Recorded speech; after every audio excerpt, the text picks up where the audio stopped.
May paalala ang ilang eksperto sa nauusong Money Hunt Challenge sa social media. Pinag-uusapan ito dahil kung minsan nagiging peligroso at nagdudulot ng gulo ang pagpapahanap sa netizens ng perang itinatago sa iba't ibang lugar. Magbabalita, Simon Gualvez.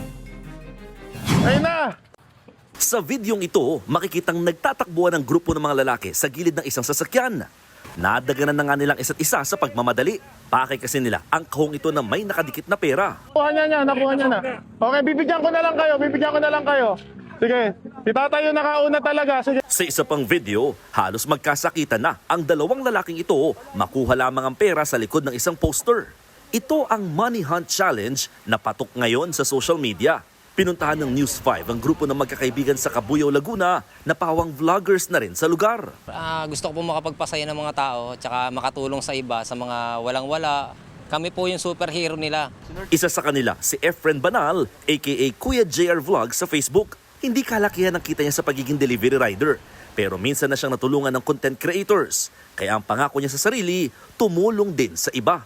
Kasi hindi naman po tayo may pera, kumbaga pag may natitira po sa sahod ko, siya ko naman pong i-share din sa mga followers ko. Kasi yun po yung naranasan ko nung nakarang taon na kailangan ko talaga ng pera at pambili ng bigas.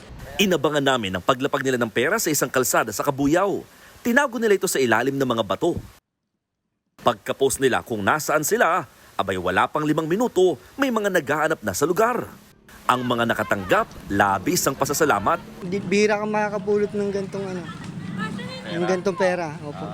Kaya napakalaking tulong ng mga vlogger po. Aminado, mga nakausap naming vloggers, nakikinabang din sila dito. Kaya bilang ganti, minsan nga raw, grocery items ang pinamimigay nila kapalit ng hahanaping pakulo ala Bring Me. Sabi ng mga eksperto, likas daw talaga sa mga Pilipino yung pagiging matulungin.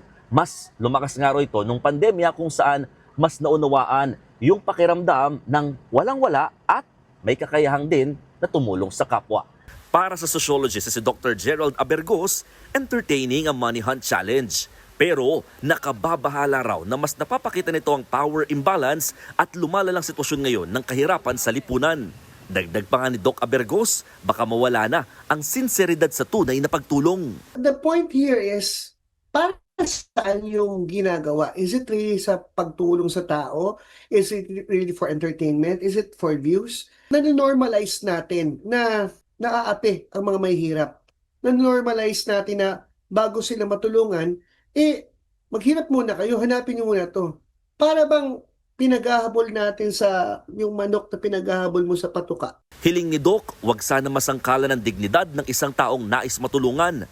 Baka raw kasi ang ending, mapahiya ang iba, lalo na yung nakipag-agawan at hindi naman nakakuha ng pera sa bandang huli. That's so degrading.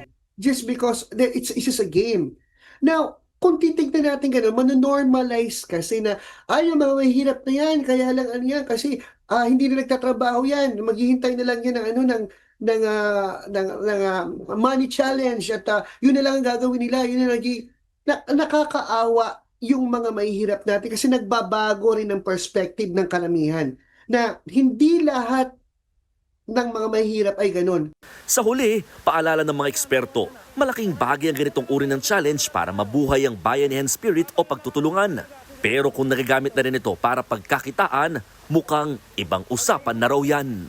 Kapatid, ako, Simon Gualvez, para sa 1PH.